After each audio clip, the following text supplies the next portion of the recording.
ব্যক্তিগত ব্যবসার কাজে সাংসদ আনোয়ারুল আজিম প্রায়ই ভারতে যেতেন। সেই ধারাবাহিকতায় এবছর জানুয়ারি থেকে মে পর্যন্ত ৩ বার কলকাতায় যান আনোয়ারুল। আর তার এই যাওয়া আসার উপর দীর্ঘ সময় ধরে নজর রেখেছিলেন খুনিরা।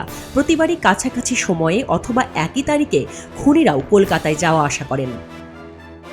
সাংসদকে যারা খুন করেছেন বলে পুলিশ নাম পেয়েছেন, বাংলাদেশ থেকে ভারতে যাওয়া আসার নথি বিশ্লেষণ করে এসব তথ্য জানিয়েছেন তদন্ত সংশ্লিষ্ট ব্যক্তিরা। তাদের ভাষ্যমতে দুবার ব্যর্থ হয়ে তৃতীয়বার দীর্ঘ পরিকল্পনা করে আনোয়ারুলকে খুন করতে সক্ষম হন খুনিরা।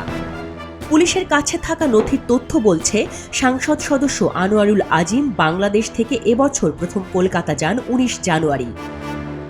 এর ঠিক একদিন আগে ১৮ জানুয়ারি খুনের মূল পরিকল্পনাকারী হিসেবে শনাক্ত হওয়া আখতারুজ্জামান ওরফে শাহিন কলকাতা যান। একই দিনে আনোয়ারুলকে খুনের পরিকল্পনা বাস্তবায়নকারী হিসেবে চিহ্নিত চরমপন্থী নেতা শিমুল ভূঁইয়াও কলকাতায় যান।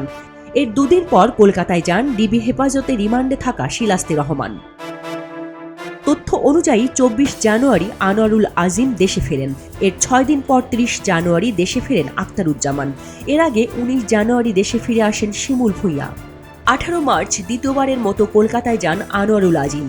এর ঠিক ২ দিন আগে ১৬ মার্চ কলকাতায় যান আখতারুজ্জামান।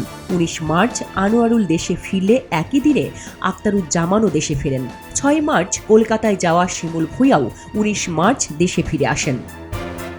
সর্বশেষ ১২ মে দর্শনা সীমান্ত হয়ে কলকাতায় যান সংসদ সদস্য আনোয়ারুল আজিম। পরদিন কলকাতার সঞ্জীভা গার্ডেন্সের একটি ফ্ল্যাটে তাকে খুন করা হয়। এর আগে ৩০ এপ্রিল আখতারুজ্জামান, শিমুল ভূঁইয়া ও শিলাস্তি রহমান ঢাকা থেকে কলকাতা যান।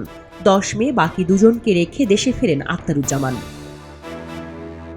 তদন্ত সংশ্লিষ্ট সূত্রগুলো জানায়, আনোয়ারুল আজিমের বন্ধু আখতারুজ্জামান দেশে ফেরার আগে হত্যার সব আয়োজন সম্পন্ন করেন। ২০ মে আখতারুজ্জামান ঢাকা থেকে ভিস্তারা এয়ারলাইন্সের ফ্লাইটে দিল্লি হয়ে কাঠমান্ডু চলে যান। এরপর কাঠমান্ডু থেকে ফ্লাই দুবাইয়ের একটি ফ্লাইটে তিনি দুবাই যান। বর্তমানে তার অবস্থান যুক্তরাষ্ট্রে বলে পুলিশ ধারণা করছে। তদন্তকারীদের কাছে খুনের ঘটনায় গ্রেপ্তার হওয়া আসামিরা জানিয়েছেন, হত্যার পর আনোয়ারুলের লাশ টুকরো টুকরো করা হয়, তবে খুনের ১৫ দিনেও উদ্ধার হয়নি লাশ। চন্দনা বিশ্বাস, খবরের কাগজ।